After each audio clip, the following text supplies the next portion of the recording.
Assalamualaikum warahmatullahi wabarakatuh. Selamat siang.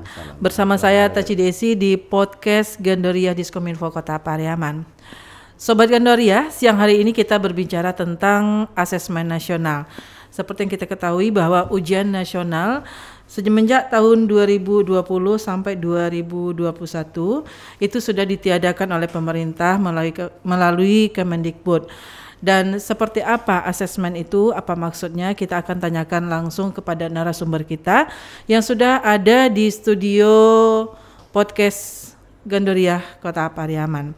Selamat siang Bapak, Assalamualaikum. Waalaikumsalam warahmatullahi wabarakatuh. Oke.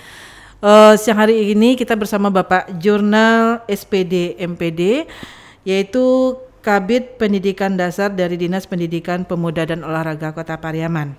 Nah, Pak, kita kan ujian nasional sudah digantikan dengan AN ataupun asesmen nasional. Nah, seperti apa itu, apa alasan dari ujian nasional ini digantikan dengan asesmen nasional, Pak? Dan apa maksudnya?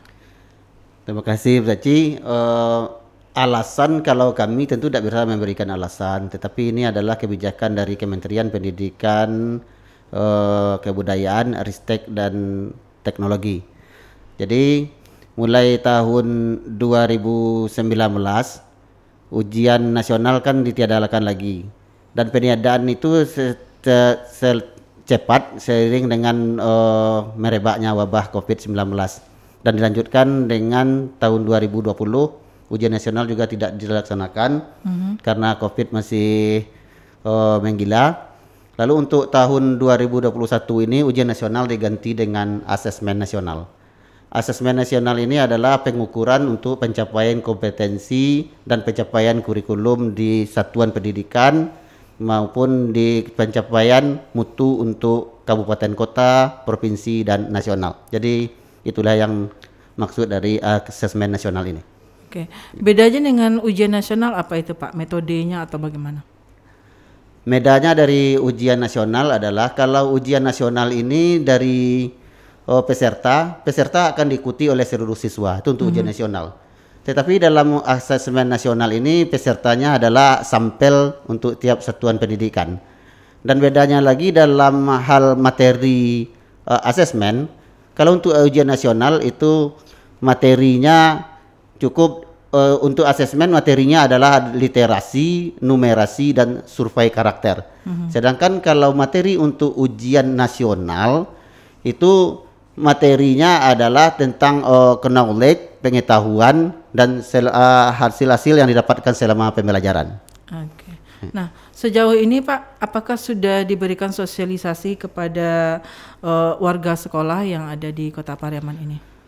Kalau untuk sosialisasi untuk warga sekolah, kami sudah melaksanakan sosialisasi mulai dari tahun ajaran baru 2021-2022 sudah kami laksanakan sosialisasi.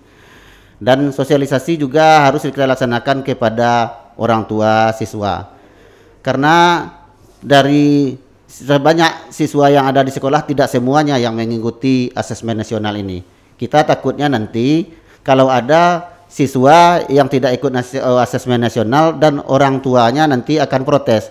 Jadi inilah pentingnya sosialisasi kita kepada orang tua. Oke, baiklah Sobat Gandoria, kita break sebentar dahulu dan nanti kita akan sambung lagi bincang-bincang kita dengan Bapak Jurnal, yaitu Kabid Pendidikan Dasar dari Dinas Pendidikan Pemuda dan Olahraga Kota Pariaman.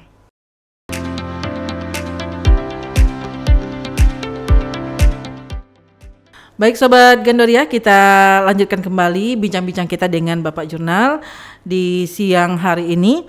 Bapak, tadi kan sudah dijelaskan apa itu asesmen nasional dan seperti apa metode ujiannya gitu. Nah, dan untuk asesmen ini sendiri sudah beberapa sekolah gitu ya yang sudah memberikan simulasi kepada siswanya. Kalau untuk asesmen ini kita di Kota Pariaman kan mengelola SD SMP. Tetapi dalam pelaksanaan asesmen ini kita juga mengikutkan MI dan MTS yang di bawah jajaran Kemenak.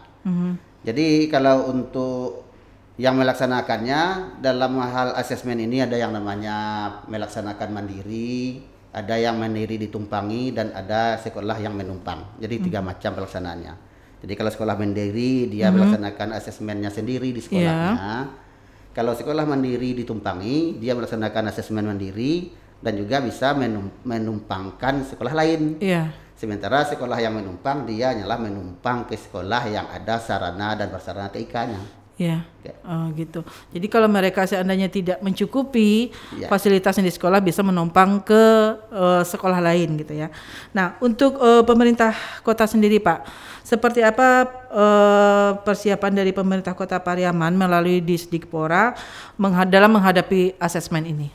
Dalam menghadapi asesmen ini sebenarnya kita sudah matang dalam melaksanakannya, karena pengalaman kita dalam melaksanakan UNBK tahun-tahun sebelumnya. SMP kita di Kota Pariaman dan termasuk juga MTS melaksanakan UNBK itu sudah 100%. Jadi pada tahun-tahun sebelumnya kita tidak ada lagi melaksanakan ujian nasional dengan kertas pensil atau UNKP. Jadi dalam hal SMP kita sudah pengalaman, dan tetapi yang terbaru dalam hal asesmen ini adalah untuk SD.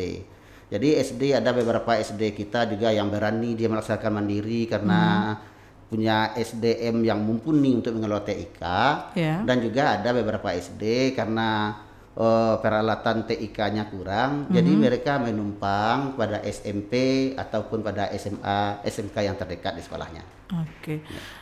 Kalau untuk hasil ujian dari asesmen ini sendiri Pak, seperti apa? Apakah mempengaruhi nilai atau hasil ujian mereka untuk ujian akhir nanti gitu?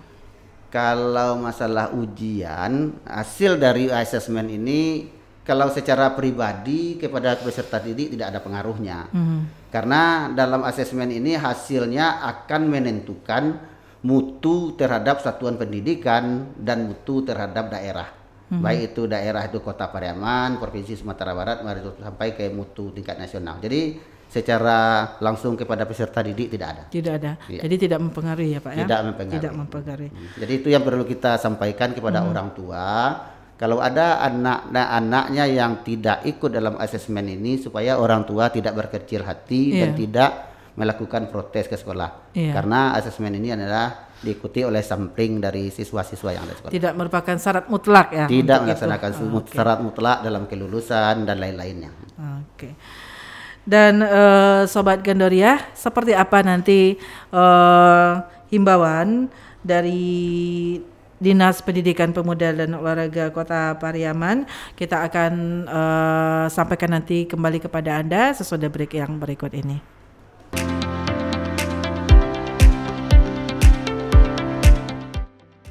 Oke, kita kembali lagi di podcast Gandoria Diskominfo Kota Pariaman.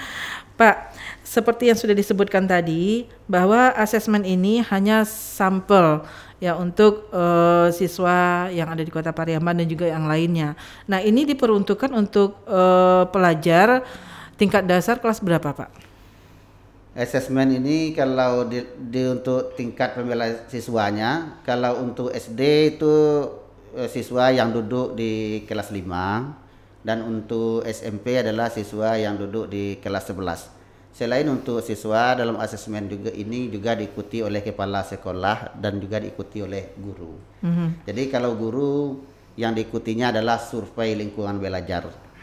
Jadi selama siswanya mengikuti asesmen, guru itu bisa mengambil jadwal kapan dia suka dalam waktu asesmen itu mengambil survei lingkungan belajar. Untuk tingkat lanjut SLTA Pak, sekolah lanjutan tingkat atas itu bagaimana? Kenapa tidak dipakai asesmen ini? Kalau untuk siswa lanjutan tingkat atas, kalau SMA itu pakai asesmen juga. Kecuali SMK karena dia ada jurusan keunggulan. Jadi kalau SMA juga pakai asesmen. SMA yang tidak. Kecuali SMK kecuali gitu SMK. Ya.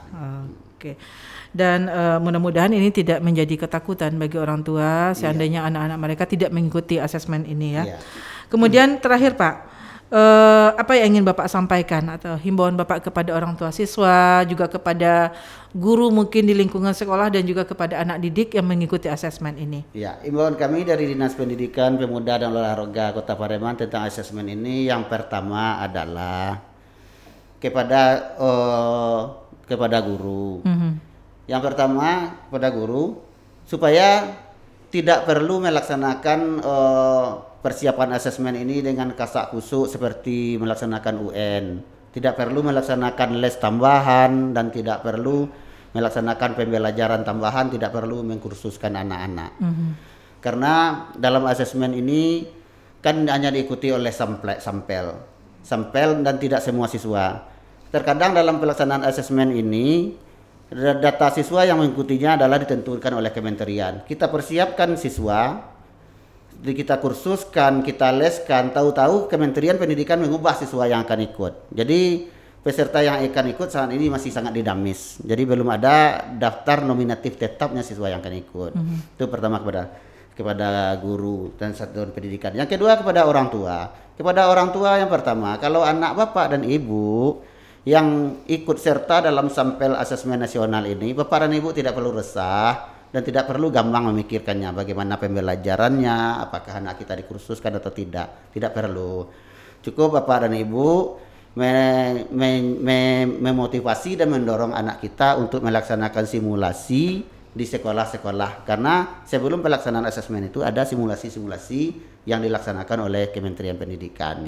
Jadi tidak usah dikursuskan. Yang kedua kepada orang tua, selanjutnya kepada orang tua yang anaknya tidak ikut dalam hal ini, supaya tidak usah resah, karena asesmen nasional ini tidaklah menentukan kelulusan dan tidak ada pengaruhnya kepada nilai-nilai kepada anak kita di sekolah. Jadi kepada kami, kepada orang tua, kami itu tidak usah resah. Itu harapan kami kepada orang tua. Oke. Baiklah Sobat Gandoria, kita sudah mendengarkan panjang lebar apa itu asesmen nasional dan seperti apa metode yang harus dijalaninya, dan juga buat orang tua siswa seperti disampaikan oleh Bapak Jurnal tadi, tidak usah takut karena ini asesmen ini tidak menentukan tingkat kelulusan siswanya di sekolah. Jadi mari sama-sama kita dukung program nasional ini ya Pak ya. Program nasional ini supaya berjalan dengan lancar dan kedepannya kita sama-sama berdoa agar COVID-19 ini cepat berlalu dan pendidikan sistem pembelajaran di sekolah kembali berjalan dengan lancar ya Pak ya. Terima kasih banyak untuk atensi dengar Anda Sobat Gandoria. Saya Taci Desi undur diri dan sekaligus Bapak Jurnal juga undur diri dari ruang dengar Anda. Selamat siang. Assalamualaikum warahmatullahi wabarakatuh. Waalaikumsalam warahmatullahi wabarakatuh.